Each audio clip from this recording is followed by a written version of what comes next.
नमस्कार, मैं हूं मुस्कान ओझा। आप देख रहे हैं मनी 9। स्वागत है आपका आई ओपनर के 12th एपिसोड में। आज हम बात करेंगे जीएसटी कट के पीछे की वजह क्या है, इसके पीछे का जो पूरा रीज़न है वो एक्चुअल में क्या है। इससे पहले भी हम बहुत सारे एपिसोड्स को लेकर के आपके सामने आ चुके हैं। टैरिफ वॉर जो है उसके बारे में हमने बात करी है, मार्केट मैनिपुलेशन के बारे में बात करी है, ईपीएफओ के बारे में बात करी है।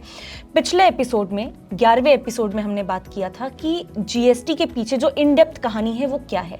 तब भी हमारे साथ संदीप ग्रोवर सर जुड़े हुए थे। आज भी हमारे साथ संदीप ग्रोवर सर जुड़े हुए हैं। Welcome to the show sir. Thank you. Sir, आजकल हम ये चीज़ देख रहे हैं कि जो जीएसटी का मुद्दा है इन दिनों देश में काफ़ी हद तक गरमाया हुआ है और काफ़ी हद तक इसके बारे में बात की जा रही है। एक तो रीज़न ये कहा जा रहा है कि भैया ट्रम्प टैरिफ का जो है 50%, इसके वजह से भी हो सकता है कि जीएसटी कट की बात चल रही हो। एक रीज़न ये है। दूसरा रीज़न ये भी कहा जा रहा है कि हाउस होल्ड स्पेंडिंग जो है उस मतलब वहाँ पे जो घर है उसके ऊपर भी काफ़ी हद तक दबाव पड़ रहा है स्पेंडिंग्स को लेकर के। हाउस होल्ड स्पेंडिंग, हाँ, तो मतलब इसको थोड़ा इन डेप्थ में समझाइए कि असली मुद्दा क्या है, क्या क्या रीजंस हो सकते हैं कि बार बार जीएसटी कट की बात क्यों हो रही है। आपने बिल्कुल राइटली पॉइंट आउट किया। मतलब दो स्कूल्स ऑफ थॉट हैं इसमें एक्चुअली। एक ये कि जो 50% टैरिफ लगा तो एक्सपोर्ट आपका सामान नहीं हो पा रहा है, तो उसकी खपत कहाँ पे होगी फिर। क्या आप कुछ ऐसा रास्ता ढूंढिए जिससे या तो आपका सामान बाहर जाने लगे, यानी कि विदेश में कोई नए देशों के साथ आप टीटी कीजिए, करार कीजिए, या फिर आप जो आपका सामान बाहर नहीं जा रहा, विदेश में एक्सपोर्ट नहीं हो पा रहा, उसको घरेलू खपत आप बढ़ाइए। अब घरेलू खपत बढ़ाने के दो तरीके हैं। या तो आप लोगों की परचेजिंग पावर बढ़ाइए, उनके हाथ में पैसा दीजिए, उनकी इनकम बढ़ाइए, या तो फिर सामान को सस्ता कर दीजिए। आई थिंक दूसरा जो ऑप्शन है जिसको हम एक्सप्लोर कर रहे हैं, जो जीएसटी कट्स हुए हैं, सरकार ने उसी चीज़ को एक्सप्लोर किया है, मुझे ऐसा लगता है। तो कहीं ना कहीं आप कह सकते हैं, मैं आंकड़े कुछ सामने आपके रखता हूं जिससे आपको लगेगा कि सरकार को शायद मजबूरी में ये फैसला लेना पड़ा है, क्योंकि आंकड़े ये बता रहे हैं कि पिछले 3 साल में भारतीय परिवारों का जो खर्च है, जो हाउस होल्ड स्पेंडिंग की बात आप कर रही है ना, इसमें 33% की वृद्धि हुई। जहां एक परिवार औसतन 100 रुपए खर्च करता था, वो 133 रुपए अब खर्च कर रहा है। अब ये आंकड़े इस तरह के हैं कि भारतीय परिवारों का जो औसत तिमाही खर्च है, ऑन एन एवरेज एक क्वार्टर में जो वो खर्च करते हैं ना, वो 56,000 रुपए बैठता है। 3 साल पहले की आप बात करें, यानी कि 2022 में आप देखेंगे तो ये करीब 42,000 के आसपास था। तो 42 वाला 14,000 बढ़कर 56,000 पर पहुंचता हुआ दिखा। और एक सर्वे कराया गया है वर्ल्ड पैनल की ओर से, खर्चा 3.0 का सर्वे है, जिसमें ये आंकड़े निकल के सामने आए हैं। और ये सर्वे 6,000 से ज़्यादा परिवारों में किया गया, उनके मेंबर्स ने इसमें पार्टिसिपेट किया था, जिसके बाद ये जो आंकड़े हैं वो निकल के सामने आए। और मुस्कान, इसमें ना केवल शहरी बल्कि ग्रामीण क्षेत्रों में भी आप देखेंगे ना, तो हाउस होल्ड स्पेंडिंग में, यानी कि परिवारों के खर्च में वृद्धि देखने को मिल रही है। ये आंकड़े मैं आपके सामने रख रहा हूँ। 2022 में जहां शहरी खर्च 52,711 रुपये था, वो मार्च 2024 में बढ़कर 64,583 रुपये हुआ। और फाइनल नंबर जो है वो मार्च 2025 का है 73,579 का। इसी तरह से आप देखिए, जो ग्रामीण इलाकों में खर्च था 36,104 रुपये था। शहरी के मुकाबले ग्रामीण खर्च थोड़ा कम रहता है, इन आंकड़ों से भी आपको लगेगा। वो जो 36,000 रुपये खर्च था वो बढ़कर 46,623 रुपये पहुंच गया मार्च 2025 में। यानी कि 3 साल में आप देखेंगे तो ऑलमोस्ट 10 साढ़े 10,000 रुपये के आसपास का आपको यहाँ पे भी जंप दिखेगा। इन दोनों को आप मिला लीजिए, जो एवरेज नंबर मैंने आपको बताया 33% का, उसमें हालांकि शहरी जो कंट्रीब्यूशन है या फिर उसका जो एक कहते हैं ना आप वेटेज जो है वो ज़्यादा आपको नजर आएगा, क्योंकि शहरी स्पेंडिंग थोड़ी ज़्यादा होती है एज़ कम्पेयर टू ग्रामीण। तो नेट देखा जाए तो करीब 14,000 ओवरऑल और 33% के आसपास का जंप है, जो कि हमने शहरी और ग्रामीण इलाकों में जो हाउस होल्ड स्पेंडिंग है उसमें बनता हुआ दिखा है। तो ये एक सर्वे कराया गया है 6,000 से ज़्यादा परिवारों में, जिसमें ये निकल के सामने आया कि लोगों की जो ओवरऑल स्पेंडिंग है, जो खर्च है, उसमें हमने काफ़ी ज़्यादा बढ़ोतरी देखी है। तो ये जो बढ़ोतरी हो रही है सर स्पेंडिंग में, इसके मायने क्या हैं? मतलब इसका क्या पीछे क्या इसकी स्टोरी क्या है, कैसे किस हिसाब से चल रही है चीज़ें? ये इसमें क्रक्स है पूरा कहानी का। क्रक्स ये है या फिर निचोड़ ये है कि अब ये जो खर्च बढ़ रहा है ना लोगों का, अब खर्च डिस्क्रिशनरी है या फिर लोगों को अपने आप कर रहे हैं ये, या फिर रोज़मर्रा की ज़िंदगी वाले हैं, वो वाली बात आप छोड़ दीजिए। लेकिन ओवरऑल देखा जाए उसका भी जवाब आपको आगे मिल जाएगा। लेकिन ये बात तो है, जिस तरह से लोगों का खर्च बढ़ रहा है, अगर आपको 100 की बजाय 133 रुपये खर्च करने पड़ रहे हैं, तो लोगों का जो बजट है वो कम हो रहा है। जो आपका श्रिंक हो रहा है बजट, स्पेंडिंग बढ़ रही है ना, उससे आपका बजट कम हो रहा है। अब बजट क्या होता है? बजट, आप कोई सामान लेने जाते हैं तो आप कितने का सामान लेंगे? से फॉर एग्जांपल आप गाड़ी लेने जाते हैं, बोले कि मेरे को 10 लाख रुपए की गाड़ी खरीदनी, तो आपका बजट हुआ 10 लाख का। जी। अब आपके पास 10 लाख रुपए हैं या फिर आपके पास 2-3 लाख हैं, आप 7 लाख का लोन ले लेंगे, 8 लाख का लोन ले लेंगे, तभी तो आप 10 लाख का बजट बनाते हैं। जी। इसी तरह से जब आपके पास 2 लाख रुपए है मान लीजिए और 8 लाख का आपने लोन लिया, अब आपके पास 1 ही लाख है। इस केस में चूंकि आप स्पेंडिंग ज्यादा कर रहे हैं, मैं सिर्फ एक एग्जांपल से समझाने की कोशिश कर रहा हूँ कि 1 लाख रुपए आपके पास है, तो फिर आपको लोन कितना लेना पड़ा? 9 लाख का। ठीक है, तो फिर आप लोन देने के ऊपर भी फोकस करेंगे। हर महीने की EMI जाएगी। या तो आपकी इतनी कैपेसिटी हो कि आप उतना लोन ले सकते हैं, क्योंकि आपके पास 1 ही लाख है, 10 लाख की आपको गाड़ी लेनी है। या फिर आप अपना बजट कम कर लेंगे कि आप 10 लाख की गाड़ी नहीं लेंगे, 8 लाख की, 6 लाख की गाड़ी लेंगे। जी। तो अब आपको समझ आया होगा कि लोग अपना बजट कम कर रहे हैं, यानी कि आप जितने आपको खर्चे करने हैं, जो रोजमर्रा की जिंदगी की आपकी चीजें होती हैं, हाउस होल्ड स्पेंडिंग को इसीलिए देखा जाता है क्योंकि गृहिणियों से और आपके घर का जो खर्च होता है उससे काफी हद तक की खर्चे डिसाइड होते हैं। अगर ये बढ़ रहे हैं जो कि आपके हाथ में नहीं होते, साबुन, तेल, शैम्पू, ये सब चीजें आपकी रोजमर्रा की जिंदगी के लिए आपको चाहिए ही चाहिए। अब इसमें हाँ नेसेसिटीज हैं, तो इसमें तो आप कोई ना कुछ कोताही नहीं कर सकते हैं, तो आपको खरीदने ही पड़ेंगे। तो अगर 100 रुपए वाली चीज 133 की होगी तो मजबूरन आपको लेना ही पड़ेगा। उससे होगा क्या, जो आपके पास पैसा बचा है बाकी चीजों के लिए, जिससे आपका बजट तय होता है, वो कम होने लगा, उसमें से कटौती होना स्टार्ट हो जाएगी। जाहिर सी बात है। फिर और दोनों जगह असर हुआ है, जैसे मैंने आपको पहले भी कहा, ग्रामीण और जो शहरी इलाके हैं, दोनों में इसका असर देखने को मिला है। उससे हुआ क्या कि लोगों में अब फाइनेंशियल स्ट्रेस जो है वो दिखने लगा है, और जो लोगों की खपत का पैटर्न है, जैसे मैंने आपको समझाया अभी, स्पेंडिंग के जो पैटर्न्स हैं उसमें बदलाव आने लगे हैं, और उसी का तार कहीं ना कहीं ये GST कट से भी जुड़ा हुआ है, ऐसा कुछ लोग मान रहे हैं। तो अभी फिलहाल के लिए क्या सिचुएशन है सर? मतलब जो भारतीय परिवार है उनकी फिलहाल के लिए क्या सिचुएशन है इस पूरी स्पेंडिंग को देखते हुए? 45% परिवार जो है ना जी, ये जो सैंपल साइज है उसमें से 45% परिवार ऐसे हैं जिनको अपने खर्चे मैनेज करने में बहुत ज़्यादा दिक्कत का सामना आ रहा है, संघर्ष कर रहे हैं वो लोग, मुश्किल हो रही है उनको कि अपने परिवार को चला लें। वो केवल 17% लोग ऐसे हैं, 17% परिवार ऐसे हैं जो बहुत कंफर्टेबल हैं as far as their financial condition is concerned. तो 45% जूझ रहे हैं, 17% केवल ऐसे हैं जो कि कंफर्टेबल हैं काफ़ी ज़्यादा। और शहरी और ग्रामीण दोनों इलाकों में परिवारों का जो खर्च है उसमें बढ़त देखने को मिल रही है। तो ये तो बात साफ है, क्लियर है, इसमें कोई दो राय नहीं है। और ज़्यादातर जो परिवार है ना, अब हो क्या रहा है कि इनकी जो प्रायोरिटीज़ है ना वो चेंज हो रही हैं। अब इनकी प्रायोरिटीज़ कहाँ शिफ्ट हो रही हैं? जो एसेंशियल आइटम्स हैं उनकी तरफ, और बचत के ऊपर, और कर्ज चुकाने के ऊपर। बचत के ऊपर यानी कि जितना सेव करेंगे उतना बजट इनके पास होगा, या फिर बाकी चीज़ें खरीदने के लिए इनके पास पैसा बचेगा। तो आप देखिए, जो मैं कंजम्पशन पैटर्न चेंज होने की बात कर रहा था ना, अब इसका अंदाज़ा आपको ऐसे लगेगा कि आपकी जो प्रायोरिटीज़ हैं, जहाँ आप पहले सोचते थे कि मैं बाहर घूम के आ जाऊँ, मैं नई गाड़ी खरीद लूँ, मैं यहाँ पे इतना खर्च कर लूँ, वो खर्चे आपके कम होते जाएंगे, कि ओवरऑल आपको जो नेसेसिटीज़ के लिए पैसे की ज़रूरत है वो बढ़ती जा रही है। ये सर्वे बता रहा है जिस तरह से आपका पिछले 3 साल में हाउस होल्ड खर्च बढ़ता हुआ दिखा है। तो इससे आपकी प्रायोरिटीज़ में चेंज आने लगा। आप एसेंशियल आइटम्स के ऊपर आपका ज़्यादा फोकस हो गया, क्योंकि रोज़मर्रा की ज़िंदगी तो चलानी है ना। जूते पहन के घर से निकलेंगे, कपड़े पहन के निकलेंगे, साबुन तेल लगाकर नहाकर निकलेंगे घर से, तो वो तो नहीं बदल सकते आप, वो तो मतलब हाइजीन की बात होगी।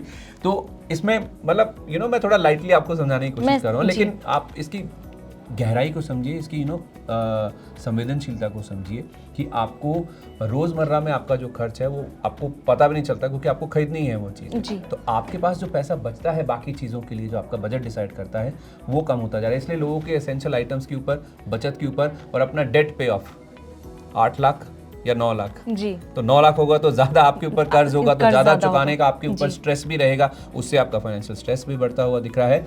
अब हो क्या रहा है, इस चक्कर में लोग ना जो खासतौर पे कंज्यूमर है, वो अपने जो ऑप्शंस है ना उनको लेकर भी काफ़ी ज़्यादा कॉशियस हो रहे हैं, नए नए विकल्प ढूंढने की कोशिश भी कर रहे हैं, और जो ऑप्शंस उनके पास हैं ना उनको लेकर भी हम देख रहे हैं कि काफ़ी ज़्यादा जो सतर्कता है लोगों में, स्पेशली जो एक कंज्यूमर है, उसमें साफ तौर पे देखने को मिल रही है।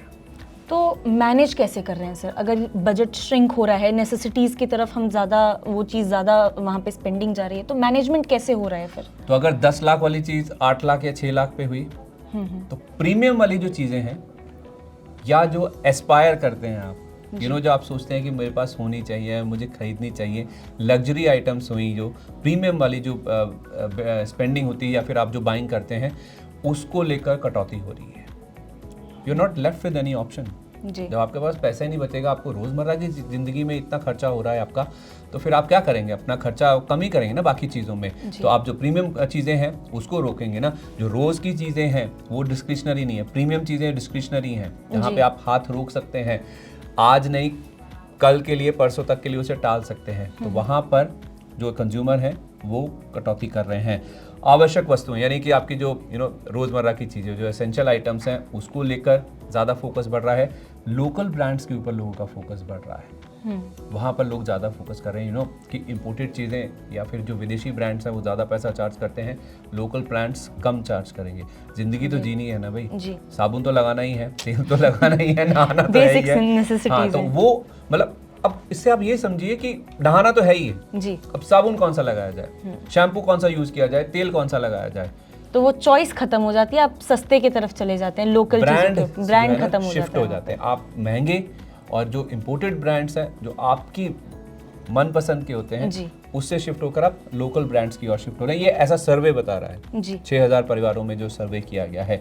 अब आप सस्ते विकल्पों की तलाश करते हैं कि 100 रुपये वाला शैम्पू लेते थे पहले, 80 रुपये, 60 वाला शैम्पू मिल जाए तो मैं पैसा बचा लूँ कुछ वहाँ पे। एग्जाम्पल दे रहा हूँ केवल एक। तो सस्ते विकल्प तलाश कर रहे हैं लोग और बचत के ऊपर ज़्यादा फोकस है और कर्ज चुकाने के ऊपर ज़्यादा ध्यान दे रहे हैं परिवार जी। क्योंकि आप देखिए ना, आदमी कुछ ना कुछ तो खरीदेगा ना, प्रीमियम या लग्जरी जी। तो अगर आपके पास 2 लाख थे, वो अब 8 लाख का लोन लिया, तो 1 लाख बचा, आपने 9 लाख रुपए का लोन लिया, तो फिर आपका पूरा ध्यान तो ये रहेगा ना, मेरा लोन चुका दूं, मेरा लोन चुका दूं, मेरी ईएमआई है, मेरा कर्ज ज़्यादा है, मेरे ऊपर ज़्यादा इंटरेस्ट बर्डन पे हो रहा है। कैलकुलेट भी कर सकते हैं, आपके पास एक्सेल का ऑप्शन है। तो आदमी सोचते हैं ना, वैसे भी लगातार हम मनी9 की वीडियोस के जरिए बताते हैं ना, जो महंगा कर्ज है या फिर जो कर्ज है उसको आप पहले पे ऑफ कीजिए, उसके बाद आप अपनी बाकी चीज़ों को ध्यान में रखिए। तो आदमी कहीं ना कहीं तो इस चीज़ को डिसाइड करता है ना, यार एक चीज़ तो ले लूँ कम से कम, कब तक मैं इसी तरह से अपना मन मारता रहूँगा। तो जो आप करते हैं, खरीदते हैं, जो प्रीमियम बाइंग करते हैं या फिर लग्जरी आइटम्स खरीदते हैं, उसका बोझ आपके मन के ऊपर चलता रहता है कि मैं उसको जल्दी से जल्दी पैसा बचाकर अपना डेट पे ऑफ कर दूं या फिर अपना जो लोन है उसको चुका दूं। अब इसके ऊपर लोगों का फोकस बढ़ रहा है। आपने पूछा कैसे लोग मैनेज कर रहे हैं, किस तरह से लोगों की मानसिकता बदल रही, कैसे स्पेंडिंग पैटर्न्स बदल रहे हैं, ये मैं आपको बता रहा हूँ। अब लोग ज़्यादा कॉशियस हो रहे हैं। ये जो है ना चीज़, ये ब्रांड्स के लिए काफ़ी ज़्यादा मुश्किल है, स्पेशली विदेशी ब्रांड्स, महंगे ब्रांड, इंपोर्टेड चीज़ें जो हैं उनके लिए काफ़ी मुश्किल दौर है ये। क्योंकि लोग क्या करेंगे, अब मेरे पास, मुझे पता है 100 रुपये हैं खर्च करने के लिए, मुझे 100 रुपये में सब कुछ खरीदना है, मेरी ज़िंदगी चलानी है, तो फिर मैं सस्ती चीज़ें, लोकल ब्रांड्स जहाँ पर मेरा खर्च कम होगा, मैं वहाँ पर फोकस करूँगा। और एक चीज़ और नहीं हो रही है जो मैनेज करने की आप बात करें, लोग अब एक्स्ट्रा इनकम जनरेट करने के ऊपर फोकस कर रहे हैं। साइड बिजनेस जैसे बोलते हैं, साइड इनकम हुआ जी। दूसरे जो इनकम के सोर्स हैं वो कैसे खोले जाएं, अपने परिवार को चलाने के लिए, मैनेज करने के लिए, इसके ऊपर भी जो लोग हैं वो फोकस करें। और इसके कुछ आंकड़े भी हैं इस सर्वे के अंदर। ये आंकड़े मैं मुस्कान आपको बताना चाहूँगा। इसमें जो 54% कस्टमर है ना, ये आंकड़े बता रहे हैं, वो ऐसा कह रहे हैं कि हम एक्स्ट्रा इनकम बचाएंगे। हाउ टू मैनेज, जो आपने सवाल पूछा कि मैनेज कैसे करना है, 54% लोग बोलते हैं कि हम एक्स्ट्रा इनकम बचाएंगे। और 38% उपभोक्ता इसमें से बोलते हैं कि हम जो डेली ज़रूरतों के ऊपर अपना खर्च जो है उसके ऊपर ज़्यादा फोकस करेंगे। 18% लोग बोलते हैं कि हम कर्ज चुकाने के ऊपर ज़्यादा फोकस करेंगे। अपना अपना तरीका है कि मैं अपने जो इनकम है, जो अपना एक्सपेंसेस है, उसको मैं कैसे मैनेज करूँगा। और इसमें 7% उपभोक्ता ऐसे हैं जो लग्जरी या प्रीमियम उत्पादों पर खर्च करेंगे। यानी कि 17% ऐसे लोग हैं जो फाइनेंशियली कंफर्टेबल हैं, जो मैंने आपको बताया था। उसमें से भी 7% लोग ऐसे हैं जो कंफर्टेबल हैं अपने घर को मैनेज करने के लिए, परिवार को मैनेज करने के लिए, जो कह रहे हैं हम लग्जरी या प्रीमियम उत्पादों पर खर्च करेंगे। तो इस पूरे निचोड़ को कैसे स्पेंडिंग पैटर्न बदल रहा है, कैसे स्पेंडिंग बढ़ रही है और कैसे लोग मैनेज करने के लिए अपनी मानसिकता को, अपने बिहेवियर को चेंज कर रहे हैं, स्पेंडिंग पैटर्न को चेंज कर रहे हैं जी। इससे कहीं ना कहीं जीएसटी के तार जुड़े हुए हैं, जीएसटी रेट कट के तार जुड़े हुए हैं। शायद ये आंकड़े बताते हैं, मैं नहीं कह रहा कि कंफर्म है, लेकिन हाँ, इन आंकड़ों को देखकर, इस सर्वे को देखकर ऐसा लगता है कि शायद सरकार भी इस चीज़ से कहीं ना कहीं वाकिफ है और शायद इन्हीं आंकड़ों में ही ये जीएसटी रेट कट छुपा हुआ है, जिस वजह से सरकार को ये फैसला लेना पड़ा। अब आप कहेंगे कि 50% टैरिफ लगा है, उससे हमारा सामान बाहर नहीं जा पाएगा, एक्सपोर्ट नहीं हो पाएगा, तो फिर कहाँ जाएगा, कहाँ खपत होगी? खपत को बढ़ाने के लिए, लोगों के हाथ में ज़्यादा पावर देने के लिए, और ये आंकड़े बता रहे हैं कि लोगों के पास पावर नहीं थी। तो इन आंकड़ों के, इन सर्वे के बेसिस पर ऐसा लगता है कि सरकार शायद जानती एक थी रीजन कि ये भी हो सकता इसकी है। जरूरत है जी। जिस वजह से ये रेट कट किया गया है। तो शायद 50% टैरिफ की वजह से नहीं, इन आंकड़ों की वजह से, हाउस होल्ड स्पेंडिंग के पैटर्न की वजह से, जो दबाव चल रहा है लोगों के ऊपर स्पेंडिंग में या फिर परिवारों को मैनेज करने में अपने, उस वजह से शायद ये जीएसटी रेट कट किया गया है। तो ये पूरा हमने आपको पूरा पैटर्न समझाया। पहले आप ये बताइए, आप इत्तेफाक रखती हैं इससे? जो इतना ये आप सर्वे आपने पूरा सुना, जी, लगता है कोई तार, मतलब काफ़ी हद तक सर, क्योंकि अगर आपके हाथ में पैसा नहीं है, अगर जो हमारे कंज्यूमर्स हैं उनके हाथ में अगर उस लिमिट तक पैसा नहीं है, तो बहुत ऑब्वियस चीज़ है कि आप ब्रांड्स की तरफ नहीं जाएंगे। आप ये देखेंगे कि आपकी बेसिक नेसेसिटीज़ कितने कम चीज़ों में निपट जाएं। 100 रुपये में, जैसे आपने बताया, तेल है, साबुन है, खाने पीने का सामान है, जो भी बेसिक नेसेसिटीज़ आती हैं, अगर मेरी 100 रुपये की जगह पे अगर 50 में कंप्लीट हो पा रही है और 50 में सेव कर पा रही हूँ, तो मैं उसमें जाऊँगी। है ना, बार बार मैं शैम्पू, तेल, साबुन इसीलिए कह रहा हूँ क्योंकि वो हर किसी की आम जरूरत आदमी है। से, जी, हाँ, आम आदमी से काफ़ी हद तक जुड़ी हुई है वो चीज़। हर परिवार से जुड़ी हुई है। मतलब इन चीज़ों के बिना आप नहीं जीवन चला सकते अपना। जी। चाहिए ही चाहिए आपको।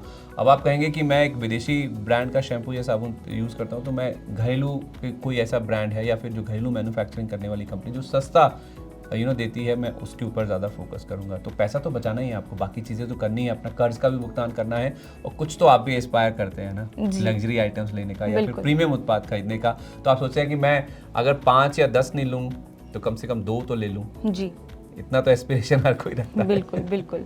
और वही चीज़ पूरी नहीं हो पा रही है, इसलिए वो बजट भी श्रिंक हो रहा है, आप नेसेसिटीज़ की तरफ ज़्यादा बढ़ते चले जा रहे हैं।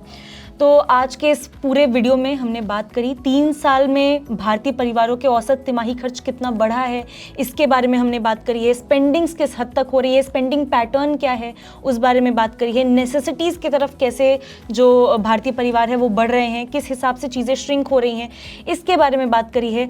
और जीएसटी कट, उसके पीछे ये भी एक रीज़न हो सकता है, इसी के ऊपर ये पूरा मुद्दा रहा है।